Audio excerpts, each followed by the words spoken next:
Этот шум 70-летние Эдуард и Тамара Кочегаровы слышат на протяжении полувека. Дом, который достался по наследству от родителей, построен в 1893 году и находится всего в 30 метрах от железнодорожных путей. Вот этот барак в то время, он, может быть, по террастанции правильно его поставили. Расстояние 30 метров от крайнего пути.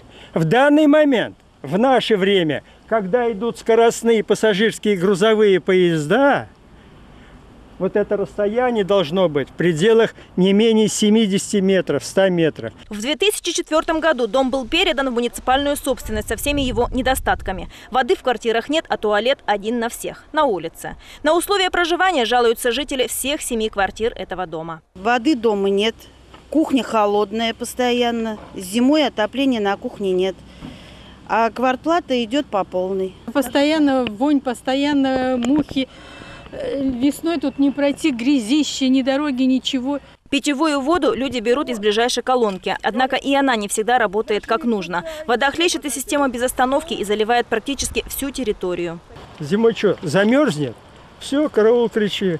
Бери паяльные лампы, разогревай. Но там лед уже выше потолка, поэтому не знаю, что будет. Свои претензии жители отправили в Роспотребнадзор. Приезжали из Роспотребнадзора представители, посмотрели. А что, у вас здесь разве асфальта нет? Я говорю, нет, у нас здесь 100 лет асфальта не было, и его никогда здесь не будет, этого асфальта.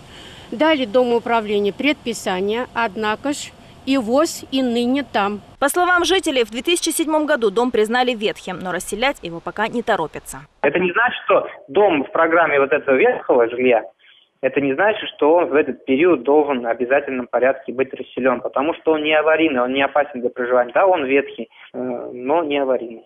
Пока дом не признан аварийным, его может расселить только заинтересованные застройщики. Надеяться на то, что застройщик когда-нибудь появится и снесет этот ветхий дом, люди не верят. Территория, которая находится в непосредственной близости к железнодорожному полотну, вряд ли кого-то заинтересует. Эрика Нажимова, Тимур Каюмов, Столичные новости.